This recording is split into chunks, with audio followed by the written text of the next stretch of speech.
Pete. Are we really? Oh, what's going on, everyone? I'm Chris Baker. And I'm Ty Backer. Welcome to episode 184, Behind the ToolBelt with TC Backer Construction.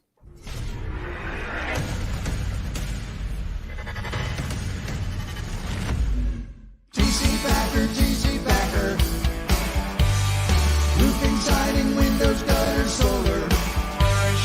Roofing, siding, windows, gutter, solar. TC Backer, TC Backer.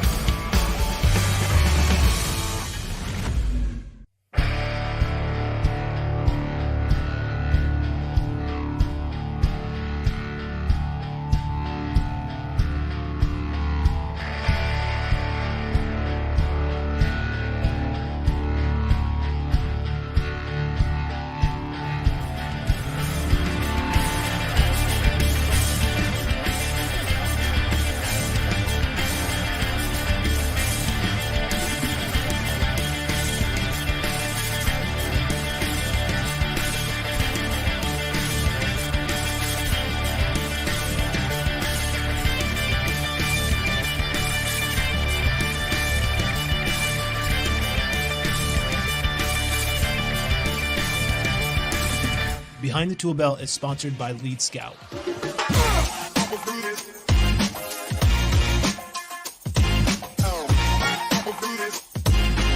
Find out more at leadscoutapp.com. I just think our salespeople are being a little bit of, well, lead babies.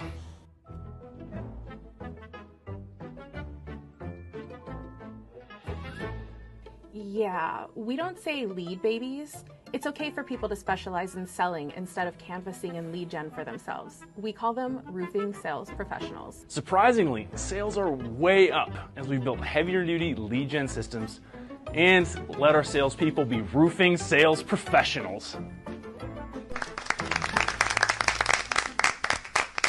Better leaves.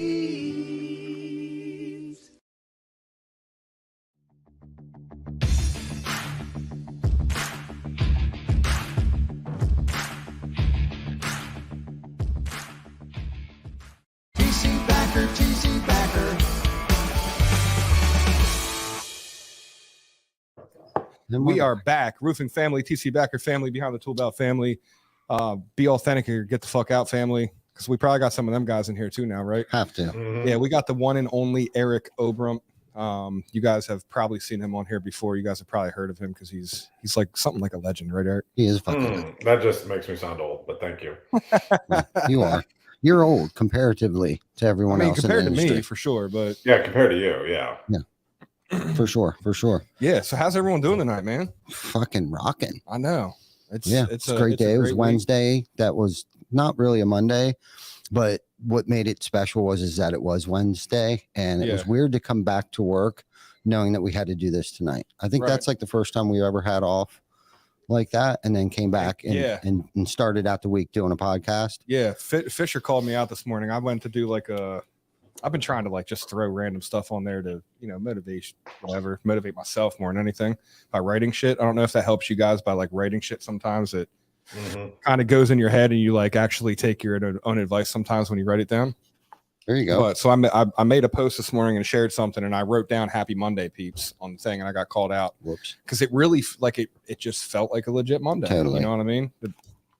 I don't know. No, it But it's all totally good, did. man. It's all good. Totally it was a did. productive. How was your week? Where'd you guys go for the 4th? We were here. Yeah, we went boating and did our thing and went back to work today. And then literally I just got home and took Tegan to the golf course. She has weekly lessons, and so she's learning how to golf. So we went and hit some golf balls, and I got home about 15 minutes before we had our echo session. And Nice. yeah, so life is good. I got nothing to complain about. No, that's great, man. That's good Awesome. daddy shit right there too, man. Oh, It's yeah. stuff that we didn't get to do as kids. Maybe, I don't know if you did, but I didn't get to go do golf lessons or go fishing or anything Yeah. like that. My parents worked. Yeah. And guns weren't allowed in the house. And you tended bar at like Yeah. 9, didn't Right. you? Yeah. Okay. exactly. Right. Yeah. Yeah. That's what happened. I grew up in a bar room. Yeah. And that's 24/7, 365. Christmas morning, guess where I was? 11 a.m. sitting at the bar. Right. Yeah. Mhm. That was my babysitter. Yeah. And that's how we spent family shit together. And but things are different. Like Rocket has been my little sidekick here. He's out of school right now, so Rocket has been a part of the entourage here for the last week, or I guess coming up on the second week. Vic forgot to pick him up for work today. Did you forget Vic? Rocket, my man just left you at home. Yeah, he did. That's messed up, bro. Yeah, I don't think he mind. Did you mind? Okay, good. But trying to be intentional, like you say. I try not to say the word intentional because it's been used a lot, and I try to say deliberate. I like that. To try to switch it up a little bit. Yeah, and trying to be a little more deliberate. And we briefly communicated today, Eric, about like what we're going to talk about today. And one of the things we definitely want to talk about is circle back to how National Roofers and Recovery Day went for everybody. And honestly, I have no idea how it went down. So it's not like I'm holding the keys to the kingdom. And hopefully what the hell happened and how you guys made out as well. I'm sure you do, but to segue that more into not necessarily the impact and legacy and all that stuff, that all those hot topics and hot buttons, but more so along the lines of the real stuff, like what are we doing differently today to improve ourselves, like when we got more into so I'm on this mission right now, and I don't really want to Facebook assassinate myself like I've done in the past and come out with everything different that I'm doing today in case I fail miserably. But like I'm seeking like this 3.0 version of myself. I want to say like when I put the drink down, that was kind of like me moving my way into the 1.0 version of myself. And then many years ago, I would say, oh man, I don't know, 4 or 5. It was sometime shortly after my mom passed away. Jana and I had gained a lot of weight. That was kind of how we dealt with it, right? We kind of because my mom passed exactly 6 months to the date. Jana's mom passed away, so both of my moms died, and her moms, and all of our children's grandmothers passed away within 6 months of each other, and we kind of turned towards food. And I was up to 209. At one point in time, which is, may not sound like a lot to a lot of people, but being 5'5", 5'6", that's not built for this frame, right? Like 209 is not supposed to be hanging off of this body structure here, at all. Like it was so uncomfortable. I was so out of weight. It was tough for me to even lean up when I was in bed. Literally, I had to roll out of bed and dealt with that for a long time. And then, so I reached what I felt was that 2.0. Right. But now it's like I got comfortable with that 2.0, right? Like what I was doing to get there had become super comfortable. And I felt like I started to get complacent, right? There were still other things that I needed to work on, whether it be, physical body parts, health habits, things that just were super comfortable, right? That I felt comfortable. I sought comfort from, and a lot of them were vices. And I thought that would be a really cool topic. Like, what are we doing today to, search for those warm fuzzies, right? Because being an alcoholic myself, and whether normal people know it or not, we seek on a regular basis warm fuzzies, whether it be a good habit or a bad habit. Like, where are we searching for warm fuzzies today, right? And and don't misconstrue that. It's like, yes, we know we need to be uncomfortable in order to be successful in whatever you want to calibrate or categorize success in, right? Success comes in many forms, many areas, financially, family, whatever. So I kind of thought before we get into all that, and sorry, I'm just kind of rambling here a little bit. Listen, we're supposed to be rambling right now, right? It's a podcast. But let's talk about like what happened with Roofers and Recovery, like how much money was generated, how many roofing contractors, like give us the dirt. Yes. Well, I'll give you the dirt that I know. I don't know specific exact details and numbers, but what I do know is we had probably 40 or 50 contractors originally commit, which was light of what we wanted, but still a good number. To date, from what I've been told, maybe half of those have donated. So we probably raised 60 to 80,000 so far. We are kind of circling the wagons this week to start reaching out to everybody that did commit that hasn't donated yet. We know that like last year, we kind of had a similar situation where sometimes it took guys a while to cap out the job to decide what the profit was Makes and sense. everything. One of the things that we probably are, looking at doing for next year is maybe make it more of a flat donation with tiers. We tried to kind of unveil that this year, but it didn't, maybe we didn't market it quite right. Right. The one thing I'll say is this. We've learned a lot as a group the last handful of years that we've been doing this with the whole organization and with doing Roofers in Recovery Day, right? We've learned that just like your business, nobody cares about your business as much as you do, right? And nobody cares about this as much as we do, right? The ones that are not only part of it, but like you guys that like are really part of it, right? And I think that maybe we need to figure out a way to make people feel more inclusive in it, so that it's not a blanket commitment to participating, and then the fucking phone doesn't ring or answer when we call and say, hey, it's time to pony up, right? Because you said that you committed that you would. And this sounds like bitching and complaining and whatever, but it's more of a like we've learned some lessons that we need to be able to do. We need to do better, right? Because we know that there's support, right? We know that there's support in the industry, and we know that we have people behind us, and we know that people understand that there's a problem and that there's an issue, and that we're trying to help solve that problem as much as you can solve that problem, right? But it's very easy to get caught up in the emotion of it in the moment and then lose that emotion later, right? And I think that we have to figure out how to capture, without sounding shitty, like capturing the financial side of it while you're in that emotion, right? Because once that emotion is gone, it's hard to recreate that moment, right? And so I think that's something that we'll have to talk about this year, because we've talked about it a lot here. It costs a lot of money to do what we're trying to do, right? It costs a lot of money to send somebody to treatment. And we get calls all the time from people, and we have to be very, very astute with what we're doing with the amount of money that we have, and making sure that that person has exhausted all of their other options, right? I mean, we had somebody call the other day, and they'd been to treatment, 3 or 4 times. And it was like, well, what did you do after you got out of treatment the last time? Well, nothing.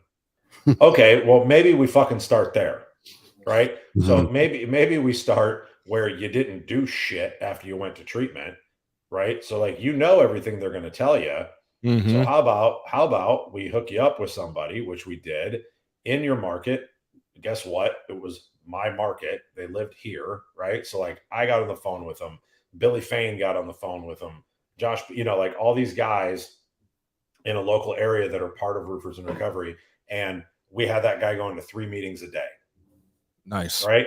With support from guys in the local area that they lived in, right? That this gentleman lived in. So sometimes that's the answer as well, right? So I think that we need to do a better job. We need to do a better job educating, and we need to do a better job at capturing the financial need that we require during that emotional moment, in that conversation that we're having, instead of giving that it's not delayed gratification, but it's the same concept, right? That we all deal with in business. So I'm not at all going to call this year a failure whatsoever. Like, it was a success, and we raised money. Hopefully we continue, it continues coming in as these jobs get capped out and everything. And we hit, 250, 300,000, which is about where we landed last year. But we need to do better. And so we're going to call on everybody to help us, not just financially, but, like as a brain trust, right? To figure out how can we make this bigger? How can we hit that number that we're trying to hit every year of 500,000, 750,000, whatever it is, to be able to hit that goal number of the 50 people that we want to be able to afford to send a year, to treatment. So, and then there's other things going on with Roofers in Recovery with the rehab facility and everything that is being built. And so, there's a lot of focus on that too. So, there's a lot of things going on, a lot of exciting things going on. Like, we aren't going anywhere, right? Like, Roofers in Recovery is, it's here. It's here to stay, and we're here to help people. But we definitely need, I'm just going to be completely transparent and completely honest. Like, we need to step the fuck up and do a better job, me included. Right. And do a better job at making sure that we're educating and that we're getting that need that we have during that emotional moment where people are connected to the message that we're sending. Does that make sense? Totally. That makes sense. Totally. And like you said, it wasn't a total loss because if anything else, you've learned something from it. Right? Yeah, 100%. And like I said, it wasn't like, I'm not trying to make it sound like it was bad. Like, it was great. Like, we've got people that support us that are amazing. Right. And we're only going to do better every year. It's just, whenever I go through anything like an event like that, it's always, what did I learn and what could, what could I do better? I guess I never feel like anything's a win. You know what I mean? Like, we can always make it better. And I always take it back to sports analogies, right? You can run a play perfect in fucking practice, and what does your coach do? He finds the one fucking thing that you did wrong and says, run it again. It's like, you motherfucker, I don't want to run it again, but you run it again, and then so it ends up being perfect later. Right. Facts, man. Yeah, and that's a good mentality to have, and that's how you run your business. That's how you run your life, and why would you? They say how you do anything is how you do everything, Eric, and that's where you're at with it. You know that you can do better with it, and are being very optimistic with it, and have identified some ways that maybe you could do better next year to promote it, capture the monetary donations in the moment, like you were saying, because when you get caught up in the moment and you raise your hand and volunteer for something, but then when it's time to where the rubber meets the road, sometimes it's hard to ante up. And situations can change too, like you said. If a lot of these guys are doing insurance jobs, maybe how that might take some time, like you said, before the job caps out. And caps out. Yep. Right. Exactly. I mean, anything can change. And unfortunately, it's like, how aggressive can you be with them? Because it is totally voluntarily. Yeah, that's the shitty part. But you know me, like, I'll call motherfuckers out online too and be like, hey, bitch, you said you were going to fucking help us out. Like, where'd you go? Right. Like, I got no problem doing that. Like, other people might be a little bit nicer than me, but like, if you made a commitment, like, I'm going to call you the fuck out. Yeah, it's kind of like it's like his dad's telling your kid, like, hey, we're gonna go do this when I get home from work today, and then you get home from work, and just don't go. You know what I mean? Like, it's shitty. It's it makes the person that was supposed to be on the receiving end of that feel pretty shitty. Yeah. So if you're watching and you're one of those people, I'm calling you fucking this week. Bingo. Listen, if we get a live phone on here, let's get controversial. Right. And if they catch an attitude, who wants to fight? Let's have a fight. Let's start a fight too. Let's do that. Yeah, there you go. Boxing. You want to box? Yeah, fuck it. I can't kick. My legs don't go that high. Right. Shit, I was gonna say something, but sorry. No, it's the okay. UFC fucking thing just completely. I was thinking something else too. Picturing Eric kick his leg up high. Right? Yeah. That's not a good visual. Fucking, I just like my leg would go out and I'd be crippled. Funny shit. And if someone's catching an attitude by watching, it's because they know they should have did better. They should have did more. You know what I mean? I was just thinking about that actually today.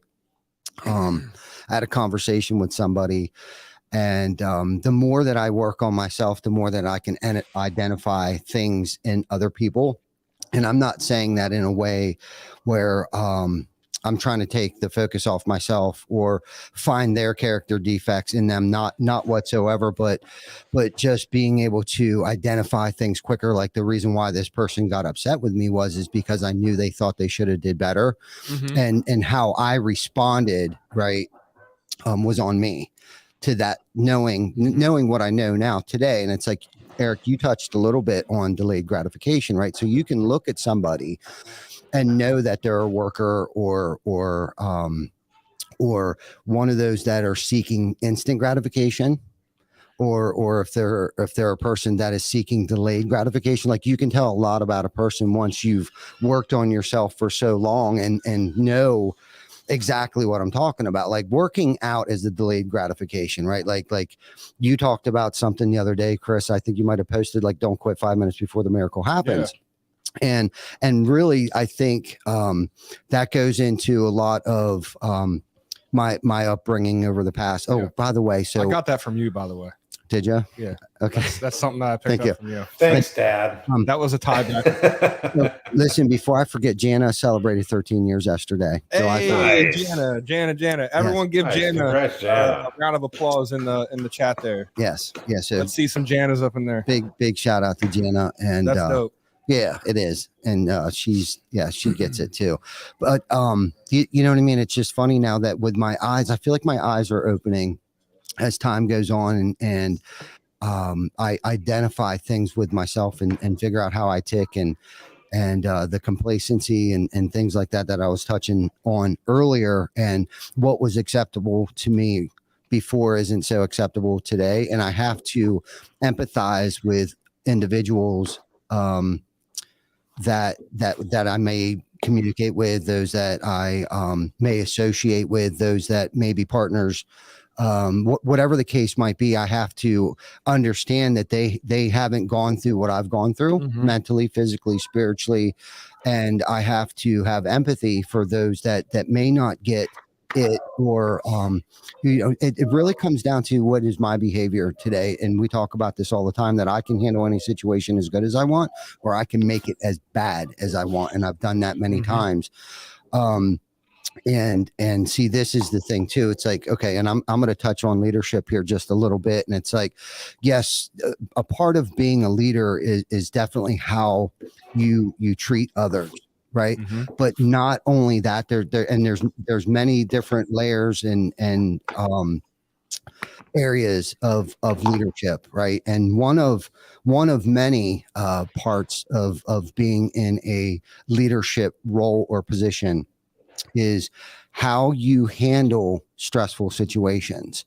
Can also make or break you, right? As a good leader. And that doesn't necessarily mean that I've been good at that. Like, and I'm going to use COVID as an example, right? Like, there was a lot of people, I think, that just kind of freaked out, closed down shop, like just did not know how to handle that amount of pressure, right? That amount of stress. And Chris, we walked through it. And there was definitely some fucking thrived through it. Right.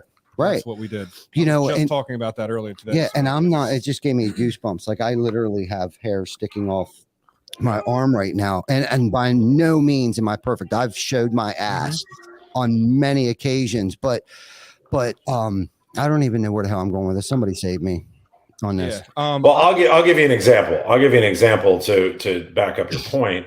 A week or so ago, I went to an event, a retreat out in San Diego with Sam. And on the second day, I was speaking on the first day. And on the second day, they did an exercise, and they brought in this group, and it had like an Marine sergeant and a Navy SEAL and some other guy. And we did a 5-hour fucking boot camp from 5 a.m. until like 10:30 or something like that. I swear to God, when we were done, I thought it was like 4 p.m. and it was like 10:30. Like, it was awful.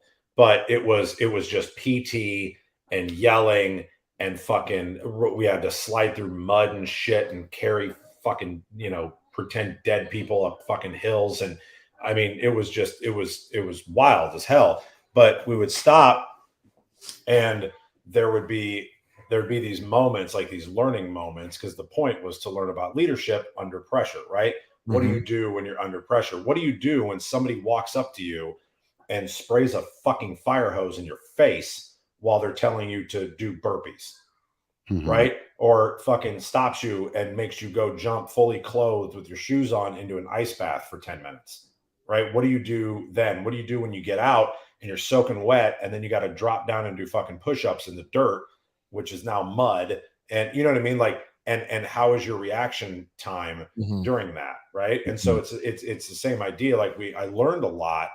I learned a lot, and one of the things that I learned and it reaffirmed what I already kind of teach. But one of the things that I say at meetings a lot, and I say it in my company a lot, is maybe now's the time to shut the fuck up and listen. Right. Yeah. And what we tend to do a lot is we are so used to chaos, and we're so used to people always having to fucking talk all the time when you're trying to convey a point, and no one's actually listening to you because they feel like they need to jump in and have an opinion. Right. So you have to learn how to be a leader, but you also have to learn how to be a follower. You have to learn how to shut the fuck up and listen so that you can learn, so that you can actually be the leader that you're supposed to be. And it was really interesting because, like I said, I know that and I teach that, to my people, but then to have it shoved down my throat in this extremely intense, like physical environment was like, oh shit, maybe I actually need to step up my shut the fuck up and listen game a little bit too, right? So I don't know. I mean, it kind of goes hand in hand with what you're talking about. But that sitting back and learning how to be a leader by understanding how you perform in stressful environments. Do you make it more chaotic, or do you bring the level down in the room and in the group so you can make and solve problems? One of the last thing I'll say is that one of the things that I worked on a lot with my coach was, he asked me, he was like, if you have the most, like, he goes, figure out the worst case scenario, right? Like business wise, if you're sitting in a room, what's the worst case scenario? I'm like, I don't know. I got a commercial job going on and it floods and, the roof's caving in and water's fucking pouring into the building, right? In the middle of business hours. And he's like, okay. He's like, so what would you do? And so I kind of started going through the motions of, what I would do, but I'm in this state. And he's like, well, what state are you in right now? And I'm like, well, I'm calm because it's not actually happening.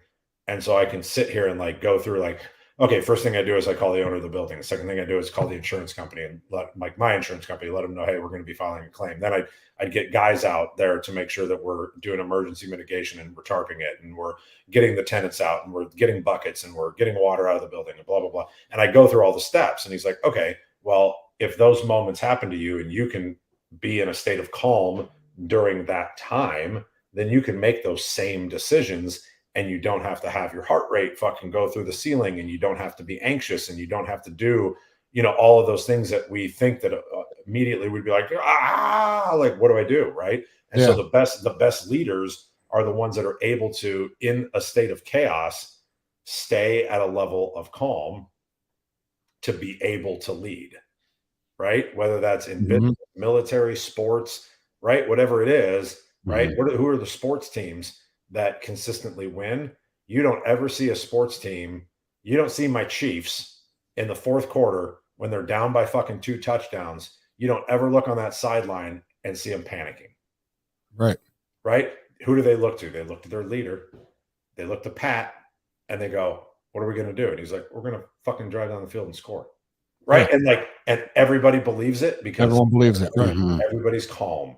Right. And they know that it's possible. So I think that that's one of the biggest leadership. I went on a tangent too. It feels like a AA meeting where we're sharing too long, but like, that's one of the biggest things that I've learned recently about leadership is like, if we can figure out how to stay in that state of calm during chaos, then we can control it and remove the chaos and then actually solve problems. Yeah. And listen, man, like no leader out there makes the right decision and the right call and does the right thing and acts the right way and reacts the right way in every situation. Right. Because just make a fucking decision. Right. You almost have to react wrong or make a wrong decision to train the muscle of what you do to recover from those things. Cause that's also good leadership. Yeah. Being able to admit that you made a wrong decision and recover from that. It's the recovery sometimes that makes good leaders too. So like, just because you handle a situation bad, or maybe you don't listen, you don't shut up and listen, or you don't take someone's advice and you got to eat crow for a little bit, being able to bounce back from that, I think shows more leadership qualities than just being able to make the right decision all the damn time. For sure. Agreed. For sure. Now, let me ask you this, Eric. Now, being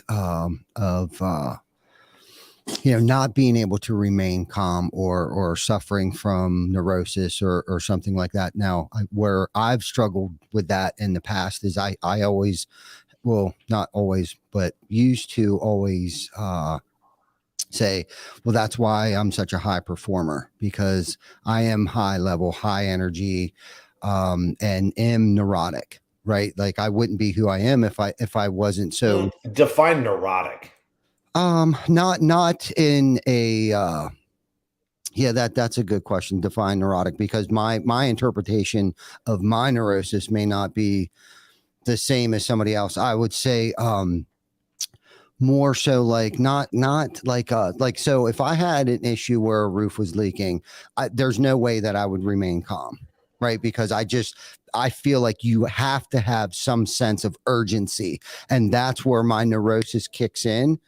And like that's where I respond and react in those situations best, right? Like that controlled chaos. I call it controlled chaos. Right. But And you don't. But the difference is that you don't freak out, right? I'm assuming. Yes. Right. Or sure. nothing would get done. Right. So you might be high energy and you have that sense of urgency, right? Like we're all going to have our blood pressure rise a little bit, right, during that moment. But are we able to focus on a solution? My guess is, because you're a high performer, you are able to focus on the solution.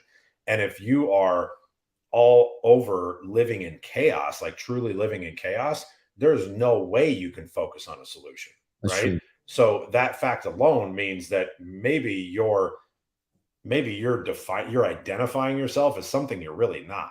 Right.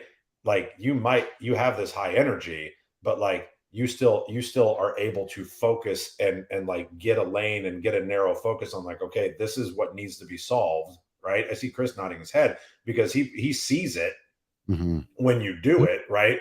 But in your brain, you're like, I'm fucking going, but I bet you actually fucking dial in and go, okay, we have to fucking solve this. So Billy, you fucking do this, you fucking do that, you do that, and you do that. Execute. Yeah. Right. Yes. That's what I'm guessing that you probably do. Right. Yeah. That is not chaotic at all. Okay. Right? That is focused. Now, can I drop a couple fucking F bombs in there? Like, Billy, you fucking do this. Move your fucking ass. Where's your fucking urgency? Let's go. I do. Chop. Okay. Us that are close, you don't even hear them F bombs, dude. Okay. To me, it's different. It's different saying go fucking do that than motherfucking somebody. Right? Like I'm not motherfucking them, right? I'm just making sure that they understand that this is important, asshole. Like, let's move. Right. Right? No doubt. Break. Right on. And that's, I guess you're right. I'm identifying myself, and that's why I reeled myself in a little bit and said used to, but I feel like that's what helped me get, because I guess I could dial in that neurosis, like because I needed like that.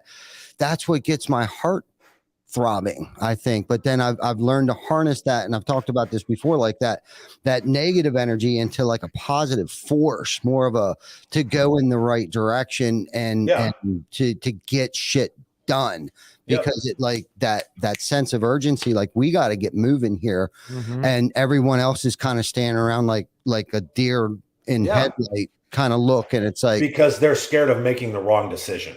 Right. They're scared of making the wrong decision. You're not scared of making the wrong decision. You're just scared of not making a decision. Yes. Right. Yes. Right. Because like, you know that you need to make one or the other, because we need to either move left or we need to move right. And we can't sit here for 4 hours to figure out is left correct or is right correct. Right. And if left, we end up hitting a fucking wall, then we'll turn around and we'll go right. But let's go. Yes. Yeah. I love that. This is a great topic. He said this was a great content. Tremendous dudes. Oh, he's got to run. Got to run. Okay. Not Thanks a that lot. great. Not that great. But Probably yeah. wanted something there. Good. But anyhow, I wrote something down today that after we communicated a little bit there, Eric, that I wanted to ask you. And there's like 4 questions in here. Okay. So try to keep up with me. I'll try. Okay. So what are some things you are doing, changes that you have made, habits that you have broke, or even ones that you are trying to create? Because there's good habits and bad habits. Yeah. Great question, Ty. Thank you. Yeah. So I would say that the one thing I'm definitely focusing on now, or one of the things that I'm definitely focusing on now, is I'm recommitting to health and wellness. I've been doing that for a while, but I felt like, to your point at the beginning of the show, I'd kind of hit a plateau. And it was why my wife and I actually together both decided to sign up with Cole Taylor and the starting line. You know Cole? Maybe. Okay. Cole's a great guy. So he's got this coaching program that you get your own personal coach that does nutrition, fitness, wellness, you do, all your hormone testing, all that stuff, which I had already been doing that, but kind of a going through the motions doing it, type of thing. And so we're really dialing in like exactly everything that I'm putting into my body, so that I can perform at an extremely high level physically, because then I can perform at a high level mentally as well. And I know that those two things correlate. And the other thing that I'm working on and changing my mindset on is, I think for the longest time, I thought small. I would, whether it was business decision or personal decision or whatever it was, I kind of went like, well, I know I can do that, so I'm going to kind of go that safe route, because that much I can do, right? And I didn't want to go for the huge thing, for the fear of being like, told you you couldn't fucking do that, right? So I have a business thing that I'm working on right now that I'm not talking to almost anybody about. That is, it's a great solution to a problem that lives in our industry, in the roofing and solar side, that I'm trying to put together. And I'm reaching out to some of the biggest names in the industry. And instead of just having that mindset of onesies and twosies as like a normal roofing contractor would, I'm like, we're going to fucking build something that's going to change the goddamn industry. Right. Mm-hmm. And that's it. Right. I'm trying to change my mindset that every idea that I come up with, because they tend to just keep coming now. Right.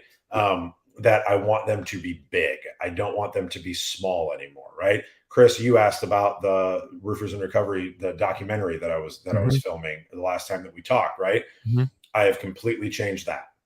Completely changed that, because that was something that was actually owned by myself and Lexi. It wasn't, proprietary to Roofers in Recovery at all. It was me trying to do something that hopefully would bring light to the situation to be able to raise more money and blah, blah, blah.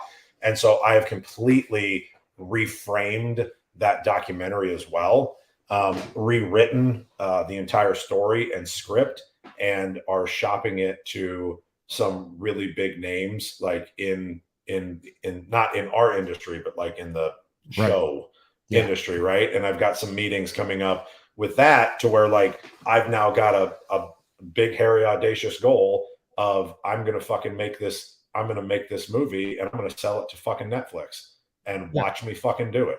Right. You're gonna, but a year ago, 2 years ago, it was, well, we could do this, and then maybe this will happen, and maybe that, right? And that was kind of always my safe mentality. Doesn't mean I didn't do a lot of dumb, risky shit, right, to try and make money or whatever it was. But I'm consciously changing my. I realize that like we only have so much time, right? Mm-hmm. We've only got so much time here. I'm gonna fucking run out, right? So like, if I don't make some big fucking moves now, right, I'm going to be 80, sitting in a bed, shitting myself, going, man, I wish I would have tried that. Mm-hmm. Right. Like, what was I so scared of? Failing? Who gives a shit? Right. So I have changed that. I have changed that mindset. And those are the two things that I'm really working on hard now. As far as bad habits, that's a great question. I don't know. I'll get back to you on that. Okay. Yeah. Dude, you're 'Cause gonna, I'm kind of perfect. you're gonna be 80 shitting on yourself watching the 13th season of Roofers in Recovery on Netflix is what's gonna happen. Right. Yeah, exactly. Yeah, exactly. I'm fine with that. I'm fine with that. Then I'll feel accomplished. Yeah. No, I love that. And you got to set unrealistic goals. And I read or listened to something where they were talking about, and I know I'm not going to get this right, but like when you say we might be able to do this, or we may, or that's kind of like your safety net to cop out. Oh yeah. Do you know what I mean? Or when you fail, it's like, well, I told you we might be able to do this. And it's like when you set these goals, it's like, no, we're going to do this. Like, if you're going to quit smoking, it's like, I quit smoking, not I'm quitting. Yeah. You know what I mean? Like when you add that ing, that ing on the end, it's kind of like, that's your cop out that you're not going to fucking quit. Right. You know what I mean? It's like, I'm quit. I quit. Yeah. I quit. You almost got to tell yourself and reinforce that in you, because let's face it, everything is mindset, every fucking thing. And it's everything, it's like, if I'm okay with something, then it's fucking okay. It doesn't matter what you think. Right. Do you know what I mean? It's something as simple as that. Like Eric might think I'm a fucking dickhead, but that's okay. I'm okay with myself. Right. That's all that matters. That I did it, that I feel like I did it a good job. Doesn't matter what anybody thinks. It's all perspective. Right. But once you change that mindset, if you don't make an action plan for it, it doesn't mean fuck all, because I think that mindset term, I am the biggest proponent of changing mindset, right? But I think a lot of the problem of what's happened now is that people are like, I changed my mindset. It's like, great. Now what? Yeah. Now what are you going to fucking do? Right. And they're like, well, I don't know. I changed my mindset. It's like, well, that doesn't pay the bills, bitch. Like you got to do something now. Right. Like you can say, I want to dig that hole, but if you just stand there with the shovel, it ain't going to fucking dig itself. No doubt. Yeah. You got that right. And setting a goal and like you said, you got to put a plan in place. It's one thing to set a goal. But if you don't have like specifics, I guess, like dates, times, you know what I mean? Like you got to give yourself a time frame. Like you said today, whether you know it or not, you said, if I can hold out till Sunday, I'm going to be fine. Right. Like, so you got a date. Right. You have a day in mind. Like when you say I'm quitting smoking. Okay. So what's the deadline? What day? Is there a month? Is there a year? Is there, an exact like 12:01 a.m.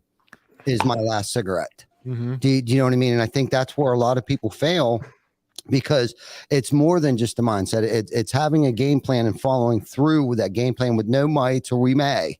It's I'm fucking doing this at this specific time, at this place, right now. This is how I'm doing it. Yes, and this is how I'm doing it. Yeah. Yeah, no. And that's where I think I've failed miserably a few times, especially trying to quit smoking, is that I didn't have a game plan. Right. I was like, I did, but it was like a half-ass game plan. Right. It was kind of like left that door open just a crack. Right. A little bit that you get your finger in there and open it back up if you need to. Because my mindset is that I was quitting. Right. I'm quitting. Yeah. You can be quitting. But you haven't yet. Right. Yeah. Right. You haven't yet. But not to I know that we always, like, whenever we're on a show together, we always end up talking about steps and AA and everything. But like it kind of goes back to that, right? Like you need a plan. Right. Right. And when you come into the rooms of AA, that we literally tell people, and here's how you do it. And then they're like, well, it didn't work. And it's like, well, did you do that? No. Well, that was part of the fucking plan. So if you didn't do the plan that we gave you to execute, then you can't really blame anybody but you, because the plan's right fucking there. So do the plan. Yeah. So it all resolves back to that. Yeah, I like the sports analogies like you do, Eric. It's like, I really liked the analogy you used earlier. You can run a play. I like basketball. So basketball is one of my favorite sports. I was never really crazy good at it, but I love watching the game. I like watching the game of basketball. So it's like you can run a play 100 times in practice, right? And then you running it in a game and the shit don't work. And it's like, well, we all did what we were supposed to do, except one guy didn't set a pick on the guy coming across baseline. And now, three passes later, this guy isn't open. You know what I mean? Yep. And it's like you skipped that one thing that didn't really seem too important because the guy you were practicing against was the slowest guy on the team when you were setting the pick, and you didn't think that he was going to make it there anyways. You didn't even understand why you had to set that pick. But what you don't realize is, when you're playing against the best team, that guy isn't the slowest guy on the fucking court anymore. You know what I mean? Right. Yeah. Every step in the process is important. Yes. Every time you have to still run through the motions every time. Yep. For sure. I do too. And then this is a great topic too, because I think a lot of people don't even know that. It's like they set these goals for themselves, but don't have a plan to follow through with it. Just kind of like, okay, I'm going to just not eat as much anymore. Okay, well, what kind of diet are you going to do? Well, I think I'm going to do keto. Okay, what does that mean? You know, like, did you get How are you going to track it? Yeah. What are you going to do? Are you going to input things into an app? Are you going to track exactly what you do? I mean, I'm like addicted to fucking tracking my food now, right? Like I eat a goddamn protein bar and I have to stop what I'm doing. So I jump on my Fitness Pal and go, "Burr, burr, burr, burr, burr, burr," because I have somebody that's holding me accountable too, that's checking it every night. And the next day is like, hey, asshole, did you eat some fucking, pretzels you weren't supposed to eat? And it's like, shit, asshole, yeah. So it's about accountability and following steps. Kudos to you for even logging the shit that you weren't supposed to eat, though, man. That takes real accountability right there, because you know that you're gonna get your ass chewed when you log those things, but you log them anyways. Well, you know what? I thank you. I think that it's more of I've bought into that the data doesn't work if you don't put in the right data. Right. So like if I don't put in what I did, even if it was bad, like I'll own it and be like, fuck you, I ate a piece of cake today. Right. And I'll put it in so that if I end up gaining weight or losing muscle mass or whatever it is, if I can't go back to be able to take all that data, and that's what I pay fucking, thousands of dollars to have this coach. And if I don't give the correct data for them to be able to extrapolate and be like, okay, well, here's why you had, out of a 30-day period, you had 6 days where you fucked this and you did this wrong and blah, blah, blah. If we can eliminate those 6 days and turn them into 2, then this number changes to this. And if you do this number, then there's this many calories and this much, you know what I mean? And if you can actually extrapolate the data. So I had to change, again, my mindset. I had to change my mindset into the fact that it's data input and it's not necessarily me doing anything bad. I made a choice, right? Like I made a choice. I looked at it and went, I know that I shouldn't have that, but I'm going to anyway because I want to. So fuck you. I'm going to eat it, right? And it might screw up my goals, but I'm making a choice to do it. But I'm going to call myself out so that I can at least have the data later so that I know that it's my fault that I fucked up. Right. And it goes back to how you do something is just how you do anything. Like when you were saying that it's like a CRM or, not to spin this into business, but it's like, QuickBooks. Right. Like if you're not putting all the data into QuickBooks, like you can't pull. Books look good. Yeah, you can't pull a report, right? Like it's the same exact thing. So why wouldn't you do something? If you do it in your business, why wouldn't you want to do it in your personal life? Whether it be, okay, I want to get down to 175 pounds, like not just that I want to lose weight. Let's take it one step further, right? So now you're tracking. Our friend Carrie Lauer does what's that called? Not forums. Oh shoot. She tracks something that she does. I'm sorry, Jana, if you're watching, what the hell does Carrie do? But her and her husband are pretty, fitness nuts and look great. Both of them look just fantastic. And you can tell that they're all about that delayed gratification. Right. And hence why they're, probably pretty successful business people. Yeah. But she's way beyond it, but knowing those people and hanging out because they're good friends of ours. And it's like, we talk about this, and I'm going to change subject here just a little bit since we're kind of going down this rabbit hole. So they do certain things in their life that I'm not aware of yet or haven't been educated on, but because of me hanging out with those types of people that are doing really super good fucking things in their business and in their personal life, those are the people I want to be around, because that healthy competition that I have built into my head, I'm a competitive person, right? And I'm not saying that because I envy them. I'm saying that because I want to be as good or better than they look. Like those are the people that I want to look like. Those are the people that I want to hang out with. Like we went out to dinner with them the other night, and we're talking and we feed off of each other, right? Like we inspire each other and the things that they say, and it's just it's like when we were kids and we talked about, I think we might have talked about this last week. Right. So like if I'm those kids that were standing on the street corner, those were the kids that I wanted to hang out with. right? And I wanted to show out. So I was doing really stupid shit. So everybody thought I was cool. Right. So today I'm still like that. Anyhow, but I've shifted it more into a positive light. It's like, Eric, that's why I want to hang out with guys like you. That's why I want to hang out with the people that I hang out with today, because you're a positive influence on me. And we talk about osmosis all the time, right? And what I mean by that is like the way your terminology, the way that you speak, and the words that you use, those are the words that I want to use too. And next thing you know, I sound like you. Yeah, like you're saying stuff and you're posting stuff on Facebook, and half the time you forget where you heard it from, but it's because of those that you hang out with. Right. Yeah. Like you just pick up that terminology, that lingo, and the next thing you know, it's like we're all quitting smoking. Right. We're all working out. We're all watching our health. And it's like, who do I choose to hang out with today?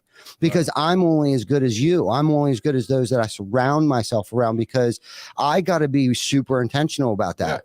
If you hang out with fat fucks, you'll be a fat fuck. Right. And that's sure. Like, I'm only as good as the weakest link standing in this room right now. Yeah. And and if I need to say that again, I'm only as good as the weakest link standing in this room right now.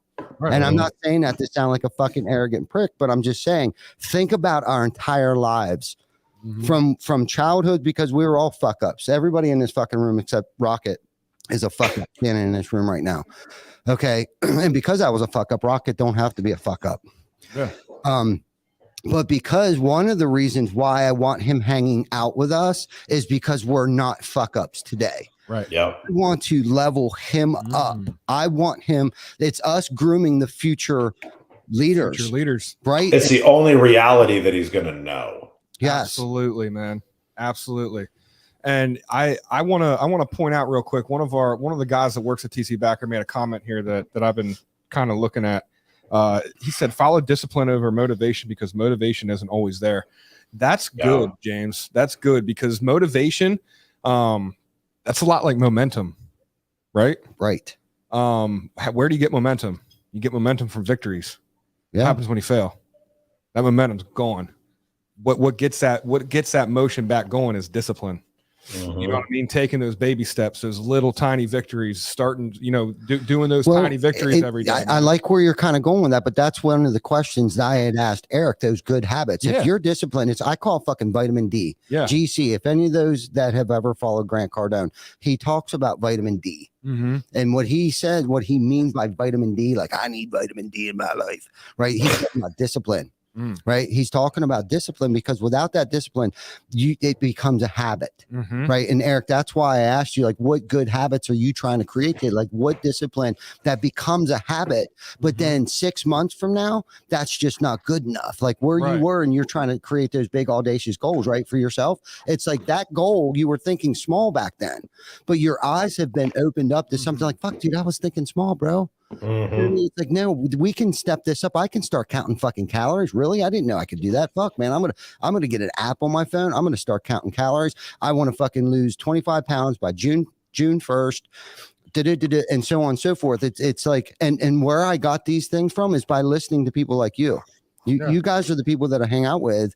And fucking, yeah. I think the last thing to add to that is when you start doing something like that too, anything, whether it's business, whether it's health, fitness, wellness, whatever it is then also figure out who you're doing it with.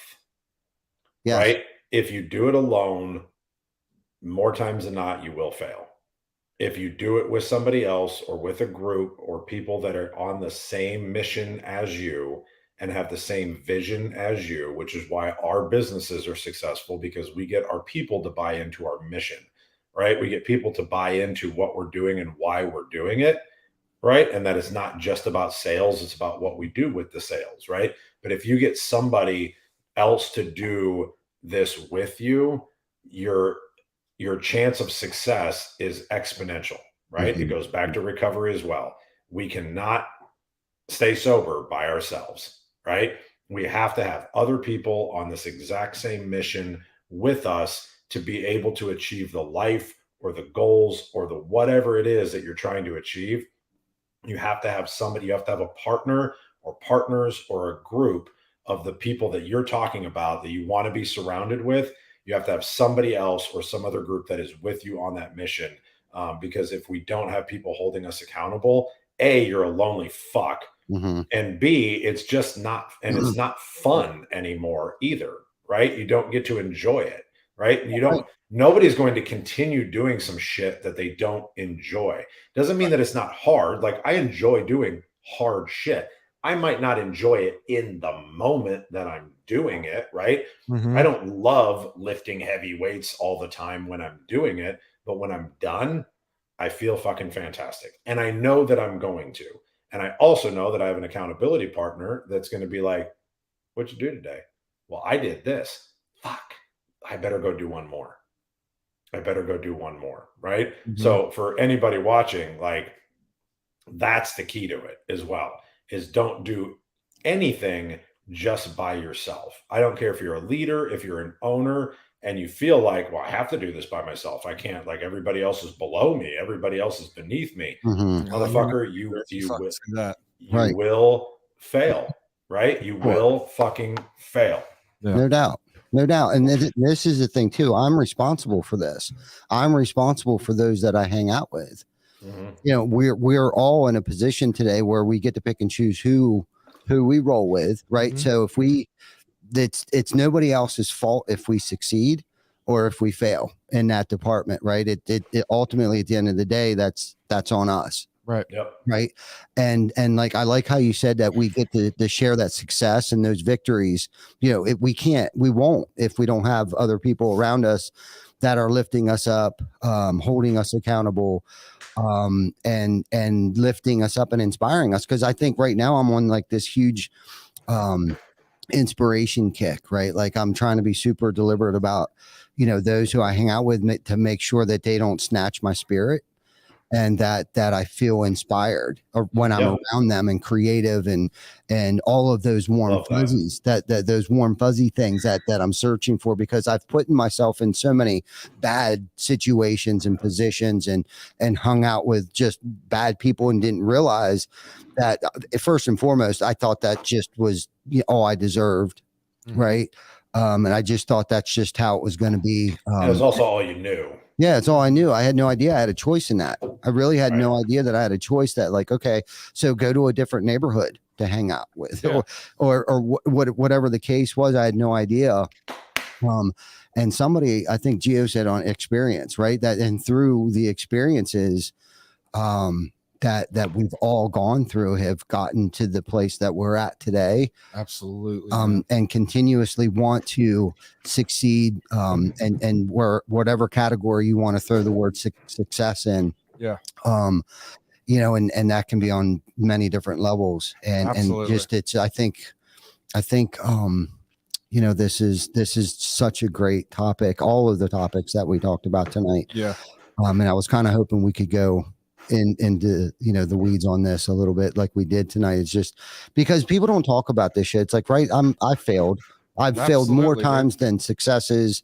It stung, it hurt, it allowed me to have to deviate away from the plan. Like, right, I made a decision to go right. We should have went left, and you know what, guess what, now I know we need to go left, because I wasn't. So let's go left. Don't just fucking stand there and look in the goddamn, you know what I mean, like, stare off into the fucking abyss. Yeah. Like, then go left. Like, you can still go left. Right. Yeah. It's never too late. You're just a little behind the 8 ball, but go fucking left and go hard. Right. Right. Absolutely, man. Ty, that's a great point, man. Like, I know over the past, I want to say probably 2 months, 3 months, probably maybe closer to 6 months, man. I've done a lot of self-reflecting and figured out ways that I could try to do like a new version and level up and do all that kind of stuff. Probably just from the Contagious, you know what I mean? We hang out together a lot. We spend a lot of time together. And that shit's contagious. And you're absolutely right. You are who you surround yourself with. You know, Kobe didn't become the animal that he was on the basketball court by being the best guy in the gym every fucking time he entered the gym. Like, it just doesn't happen that way. But you know, I also am one of the fuck ups previous in my life. You know, I did a lot of stupid shit when I was younger. But you know, through some reflection, I just over the weekend was sitting back and thinking about this and talking with someone close to me about this. You know, we're almost fortunate for some of those things, man, because now today, like when I have victories today and like I achieve things and I'm able to recognize some things that I'm doing differently in my life and able to pinpoint things a little bit better and take criticism a little bit better. I'm getting better at that. I'm not always the greatest at that. But being able to relish those victories a little bit more because we've had the experience of being that fuck up and not doing the right thing. And so those victories are a little bit sweeter. And like, I wouldn't change any of those things that, any of my past experiences, whether they were self-inflicted or inflicted by others, because it put me at the point that I am at today. Mm-hmm. You know what I mean? You can't recognize good unless you know evil. Yes. You can't like you literally can't do it, right? If you only know good, right? Or whatever the word is that you want to substitute in there. But if you only know that, then that's just the little world you live in. To back up your point, we are fortunate.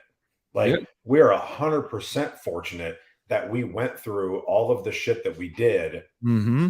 We lived, right? We lived through it. We didn't die, which a lot of us do though, right? So again, not encouraging those to live the life that some of us lived, but we lived through it. And because we know exactly what evil looks like, it gives us a different perspective to know what good is and to know what wins are, right? And people, I almost feel sorry for people that didn't go through something extremely difficult in their life. Absolutely. because they can't understand what it means to do some of the other things. Yeah. Absolutely. Does that make sense? Dude, it 100% does. You need to, like, where I was going with that is like, I wouldn't change anything because I needed to experience all the things that I experienced and continuing to experience the way that I experienced them in order to appreciate this right now. Mm-hmm. You know what I mean, and truly appreciate it and be grateful for it, because that shit can go in a second. Yeah, that shit can go in a second. One bad decision, man, that shit's gone. Yeah, you know what I mean. And as adults, and that just piggying back on who you surround yourself with. Yeah, before I get too far off in the weeds, I know that man's going to call me on my shit. You know what I mean? Yeah. Like, and I love him for that. Like, I need people like that. I don't need someone that's just going to co-sign my shit all the time and tell me that it's a great idea. Like, who the fuck needs a friend that's just going to agree with you all the time? Right. Yeah. And I subconsciously started spending more time with people that only did big things. Yeah. Right. So then I felt inferior for a moment if I was sitting in a room and they're like, well, I'm doing this and I'm going to do this and I'm doing this. And I'm like, well, fuck, why can't and I'd sit in the room and go, I'm smarter than you. Like, you're an idiot and you're doing that. You know what I mean?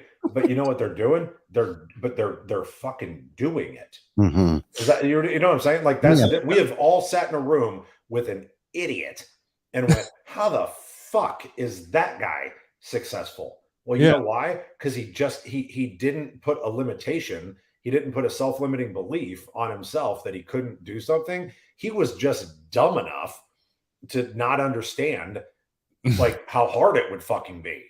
Right. Yeah. So he kept just doing it. And if you sit in rooms like that long enough and be like, if that guy did it, Jesus, like, I can do it. Right. And then all of a sudden, through, as Ty likes to say it, osmosis, it's actually osmosis. But but through osmosis, you will automatically just start to become that person.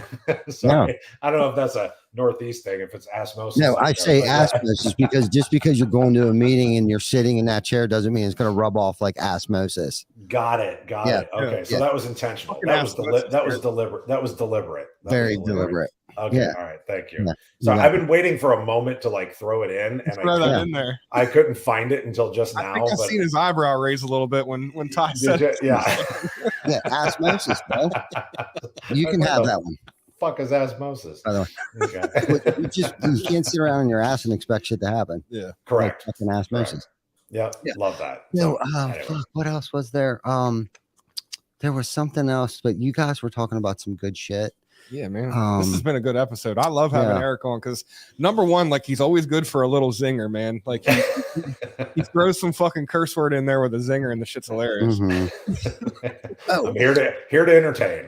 Yes. So I was thinking about, so we touched on this, Eric, at RoofCon last year when I sat in on your podcast, where it's that unfair advantage because we experienced bullshit and things like that, is where I, unfortunately or fortunately, it's like where we have that unfair advantage and have a threshold for pain. It's much greater.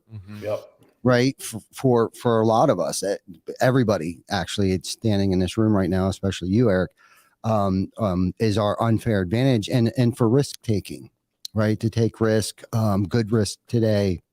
You were talking about sitting in a room and feeling, inferior or whatever, but going back to like that healthy competition, like we're highly competitive people, and that's a healthy competition situation that you're putting yourself in, whether you know it or not. Like you're surrounding yourself around people. Like Chris is probably one of the smartest people that I know, but I know that I needed to be smart enough to surround myself around people smarter than me in a lot of other areas that either I choose to not be so smart in, or I just don't have the fucking bandwidth, or I'm just period not smart enough to comprehend certain shit. Right. And same with Vic, same with Ip, and Rocket is so freaking smart too. But you have to be humble enough to sit in a room with high performing, smart, successful, whatever level you want to consider success on, those people. And that's that uncomfortable shit that we talk about so many times, that people I don't think can really wrap their head around comfortability and discomfort. Right. And that's where that discomfort comes into play, to sit in a room with other people that have succeeded in other areas much greater than yourself. But that's stepping out and seeing what else is out there. And it's like, none of us would be standing in this room or this studio right now if we didn't take a risk of being uncomfortable. Right. Like whatever job that you left and you came here, that was uncomfortable shit. Absolutely. You took a risk, you took a chance. Vic doing his thing, Ippy doing his thing, right? Eric doing your thing, right? Like moving to Texas, right? Like that was very uncomfortable. Like when we took Beyond the ToolBelt on the road, like we didn't know what the fucking outcome of that was going to be. Like we had no idea. And if you want to talk about some very, very uncomfortable shit, it's like, okay, guys, here's a gas card. I'll see you in Dallas. Take $100,000 worth of shit, throw it in this $80,000 van, and I'll see you down there. Neurosis, ain't you? Were probably fucking pacing the whole way. Right. Well, Like, that's after the shit didn't show up. That's when we had to pivot. Yeah, what the fuck happened to my shit? Right, we had to pivot and like, okay, guys, that wasn't a good idea to have somebody else responsible for our shit. Are you guys down for driving your shit all over the country? Like, it comes back to that unfair advantage that you said, though, right? Like for guys like us too, and if we sit in a moment and go, okay, well, what's the worst that could happen? I could lose everything. Well, fuck, I've done that twice. So I can figure out a way to rebuild it. So make the decision. Right. And right? It sucks for everyone else because it is an unfair advantage because of that risk factor mentality that's broken up here. And just the risk is fuck. I love it. Like I thrive on those problems. It's like success in things create other problems. Like people think, oh man, he's got a fucking, no, it's like, but like I have to embrace these other issues. Like if we're going to open up another location, like I'm already anticipating new problems. Yeah. Like there's going to be things that pop up and it's like, being able to think quick on your feet, right? Like, unfortunately I'm a dope fiend. I can manipulate shit pretty quickly. And it's like going back to like the mindset of turning that manipulation into positive energy. Yeah. Right. Like that's why it's so unfair for somebody who hasn't experienced a fraction of the shit that I've put myself through and a lot of other people through over the years. If I can just take a fraction of that and convert it over into something positive, great shit can happen. Mhm. And I cannot express or explain that enough to somebody who may be out there suffering right now from, Yeah. like everything, all of that, like all of my bad shit is actually turned into an asset today. But what's funny though is in the same moment though, we wouldn't wish it on anybody else. No. Hell no. No, Right? because we're lucky to be standing here right Yeah. now having this Right. conversation. But that's the hard part about it, right? Is that we wouldn't wish it on anybody else, and we don't suggest anybody fucking goes and does it. But at the same time, we get this unfair advantage because we did. Right. So it's such a hard conversation. Like the dichotomy of it doesn't make sense. Right. Not to normal people. They're like, No. but I was Right. It's like, well, you got to go fuck up your life for 10 years. So Yeah. I don't know if you've got 10 years to go fuck up, but if you do, go ahead. But yeah. And then you got to make that decision to fucking not fuck your life up anymore after that. right. Or you could shut the fuck up and listen to what we're telling you. Right. And Yes. you can take those lessons. And I think that that's why platforms like this are so powerful. Mhm. Right. Because if the people watching your show and the people watching my show, if they sit there and actually listen and they actually absorb what's being said and don't take the time to just, fucking troll and critique and to, whatever, and actually just absorb it, then maybe you can take some of the shit that we had to go through so that you don't have to, but you can still learn from it and you can still do all these things and not have to live that 10, 15, 20 years of that life that we lived that was so awful that gives us this unfair advantage. Now you can go get that, in a different way, right? It's not going to feel the same, but you can have some of the same successes if you can learn how to have that understanding. Amen. Good shit. Always great conversations, dude. Yeah. Always good shit. I love it. We're at an hour and 11 minutes Yeah, we are. and 33 seconds.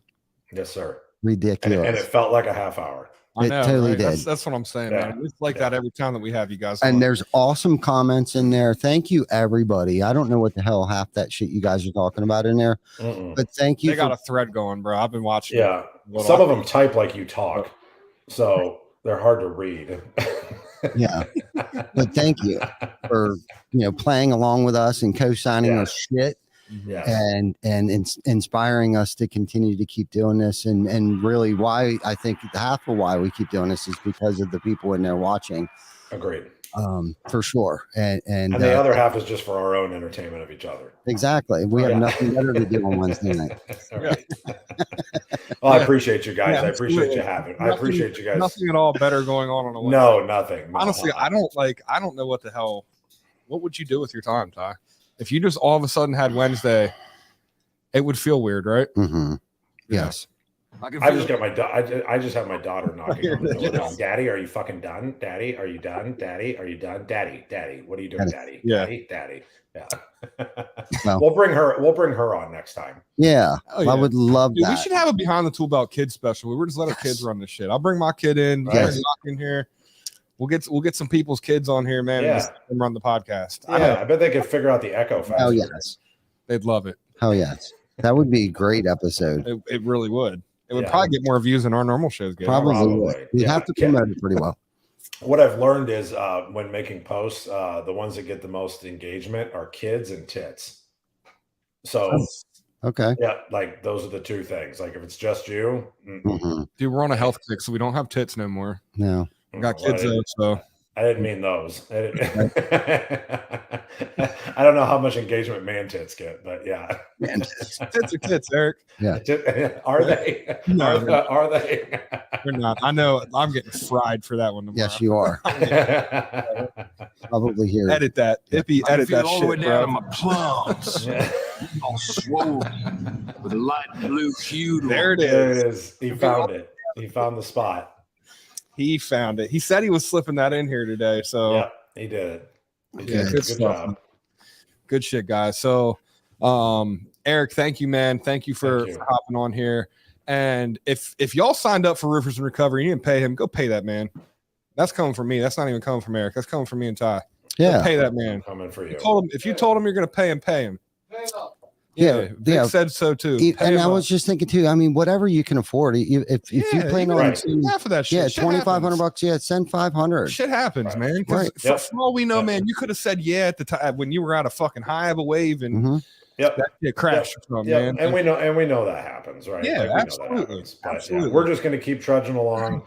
We're going to keep doing our thing, and we're going to keep helping people. Yeah, well, you are helping people, Eric, and for anyone that doesn't know this, I firmly believe this, man. Even if you just help one person, Eric, if you're even only able to help one person, the ripple effect of that, you have a guy that is now able to be a better dad, that is going to influence children, that will create better children and more children and more children, and that ripple effect that creates of changing someone's life for the better. He's a better coworker. He's a better friend. He's a better husband. He's a better father.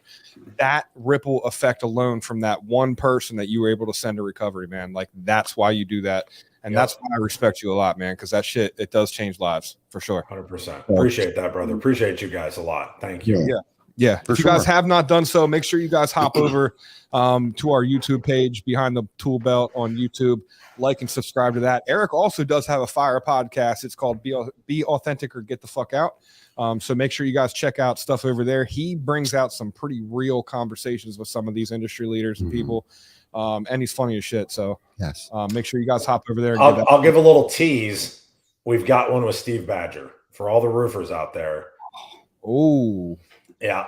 And my show's a little different than all the other ones that have interviewed Badger. So we're not sure if we're going to drop that at the end of season 3 or if it's going to be the kickoff of season 4.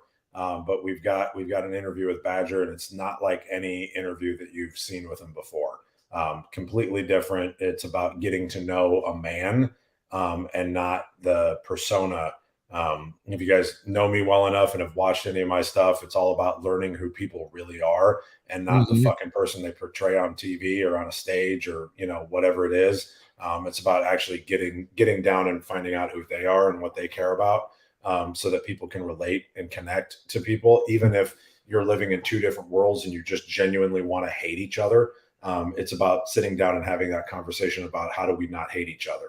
And how do we communicate and that. And so I'm excited for that one to drop. I haven't seen it yet. Like, it's funny when you do these episodes, right? Like, you do them and then people ask like, well, like, why would you rewatch them? You lived it. And it's like, I get done and I forget everything that fucking happened in the middle of the interview, right? Like, I have no idea what happened.